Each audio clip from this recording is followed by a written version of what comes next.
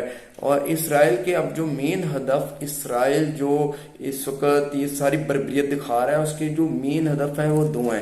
ایک وہ اس فلسطین کو خالی کروانا چاہتا ہے، وہاں پر یہودیوں کو آباد کرنا چاہتا ہے، ساری ٹیکنالوجی کو وہاں پر لا کر ہیکل سلیمانی بنا کر اس میں اپنی ساری سپر کمپیوٹر جو ٹیکنالوجیز ہیں ان کے پاس، اس کو وہ ریسٹور کرنا چاہتا ہے وہاں پر، اس سے وہ کنٹرول کرنا چاہتا ہے دنیا کو. اور وہ اپنے دجال کے آنے کی تیاری کر رہا ہے، جس کو وہ نجات دہندہ سمجھتا ہے، اپنا مسیحا سمجھتا ہے. اور ہم اس جو یہ دل پریشان ہے کہ بیچارے فلسطینیوں کے پاس، ابھی میں وکی لیکس کا وہ ڈاکیومنٹ دکھاتا ہوں جس میں انہوں نے یوکرین اور فلسطین کی جنگ کا کمپیریزن کیا ہوا ہے کہ یوکرین کی جنگ کو آج 600 دن ہونے لگے ہیں، تقریباً 600 دن 600 ڈیز ہونے لگے ہیں، اور فلسطین کی جنگ کو جسٹ ابھی 1 مہینہ بھی نہیں ہوا. اور کس قدر کیجویلٹیز ہو چکی ہیں کہ دل دکھ رہا ہے کہ مسلمان کیا ہو رہا ہے ہمارے ساتھ، اور ہم کچھ کر بھی نہیں پا رہے. تو مسلمانوں کی اس حالت میں مسلمانوں کی اب کلیکٹیو کوشش کیا ہونی چاہیے کہ ہم فلسطین کے لیے کچھ کر سکیں، کیونکہ اگر ہمارے بس میں کچھ بھی نہیں ہے تو کچھ نہ کچھ تو ہم کر سکتے ہیں. اس کے لیے اب یہ ہے کہ وے آؤٹ یہی ہے کہ مسلمان جو ہیں وہ کسی فورم پر یکجا ہوں، اور کوئی اپنا بیان جو ہے سخت بیان ہی ریکارڈ کروا دیں. اگر آپ لوگ کچھ بھی نہیں کر سکتے، حکمران تو یہاں تک کر سکتے ہیں اگر وہ کرنا چاہیں، لیکن حکمرانوں میں مجھے لگتا ہے اتنی بھی طاقت نہیں ہے کہ وہ یہ بھی کر سکیں. اس کے لیے انڈیویجولی یہی ہے کہ ہم سوشل میڈیا پر اپنا پروٹیسٹ ریکارڈ کروائیں. پروٹیسٹ ریکارڈ کرانے بے شک کچھ نہیں ہوتا، لیکن یہ امپیکٹ ضرور ڈالتا ہے. یہ سوشل میڈیا کا دور ہے، اس سے بات ابھرتی ہے. آج یورپین ممالک اور امریکہ بے شک وہ پشت پر کھڑے ہیں اسرائیل کی، لیکن ان کی عوام جو ہے وہ اس کے لیے پروٹیسٹ کر رہی ہے. ان میں بھی عقل ہے کہ وہ اسرائیل کیا دہشت پھیلا رہا ہے. اسرائیل ناجائز طور پر قابض کیا گیا ہے، یو این او نے اس کی بیک پر ہے. یو این او نے کچھ نہیں کرنا، نہ وہ پہلے کچھ کر سکتی تھی نہ آج وہ کچھ کر سکتی ہے. وہ جسٹ ایک چہرہ انہوں نے آگے رکھا ہوا ہے لوگوں کو ٹھنڈا کرنے کے لیے. یو این او کو جو صحیح جو بات ہے وہ یہی ہے کہ لوگوں کو ٹھنڈا کیا جائے. یو این او کے تحت یو این او کچھ بھی نہیں ہے. یو این او جسٹ ان کی ایک تنظیم ہے جسے وہ صرف کھانے پینے کے لیے اکٹھا ہوتے ہیں، جو کھانے پی کھا کر تقریریں کر کے وہ علیحدہ ہو جاتے ہیں. جو آج بیانات آ رہے ہیں امریکہ کے، اور یہ مسلمانوں کے لیے تو ایک نا مسلمانوں کے لیے تو کھلا پیغام ہے کہ مسلمانوں کے لیے کوئی جائے پناہ نہیں ہے اس وقت. کیونکہ جب انہوں نے اس عراق پر حملہ کیا تھا تو انہوں نے یہ چیز بنائی تھی کہ میس آف ویپنز ہیں، میس آف ویپن ڈسٹرکشن ہے وہاں پر، لیکن بعد میں کچھ بھی نہیں ملا وہاں پر.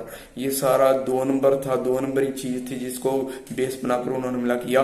آج بھی میری جو تھنکنگ ہے اس سے آپ ایگری کر سکتے ہیں، نہیں بھی ایگری کر سکتے. یہ جو انہوں نے اب جو پرسیپشن بلڈ کیا ہے کہ ہمارے سولجر ہاسٹیجز کر لیے ہیں حماس نے، تو میں یہ بتاتا ہوں کہ ٹیکنالوجی اتنی ایڈوانس کی ہو چکی ہے، اور اسرائیل کے پاس لیٹسٹ ٹیکنالوجی ہے، آئرن ڈوم ٹیکنالوجی ہے، جس کے تحت وہ اپنے میزائل جو اس کی طرف فائر کیے جاتے ہیں اسے وہ انٹرسپٹ کر سکتا ہے اور ہوا میں ہی اسے ختم کر سکتا ہے. ایسی ٹیکنالوجی ہے. اور وہ سینسر اس نے لگائے ہوئے ہیں غزہ کی پٹی پر، جو غزہ کی پٹی پر ایسے سینسر اس نے لگائے ہوئے ہیں کہ وہ ساری حرکت و سکنات سے واقف ہے.